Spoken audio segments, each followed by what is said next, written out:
So we went down the lean path. I'm sure you see that in a lot of your different communities and so forth, but we took it bloody serious to try and go after everything from cleanliness of the shop and cleaning up, getting rid of central warehouses. Warehouses, unfortunately, are a recipe for disaster, for accidents, for non-productivity, and more importantly, for sucking up working capital. So we said, screw it, we build buses, we're gonna put the parts on the product line, we're gonna have swim lanes, the parts will come in during the day, at the night we'll fill the lines and we'll build the buses the next day. So we've dropped out $15 million of inventory, we got 6 days of inventory in a plant, and it's pretty trick.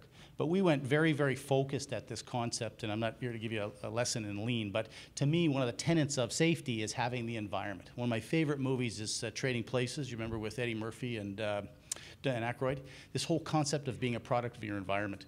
And people truly gravitate to and operate the environment that they live in. And so we tried to make it a great environment.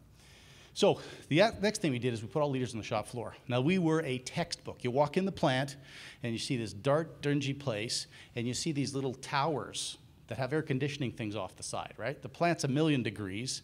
There's no fans anywhere, no leadership to be found because they're in the towers, okay? So we have no towers left. 19 towers came down. It took us 2 years. Every single leader is physically on the shop floor, working and living in the same bloody environment. And it's hard to recruit an engineer to say, come and look at you, graduate engineer, that's where you're going to work.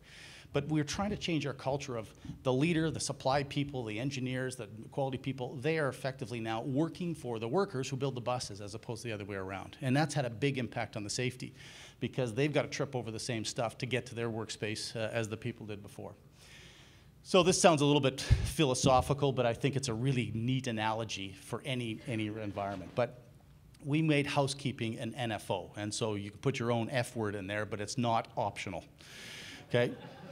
So we took the analogy of a dentist office, right? The right lighting, I don't care how good or bad it is, but the right lighting, the tools are there, the training is there, the data's there, the spare parts are there, everything is there to get the job done. And so that's what we've done with our environment. And anybody that locally that's been to our facility in the last years have seen a dramatic physical change of environment. And it's back to that product of your environment. So feel free to use the NFO analogy. It's fairly effective.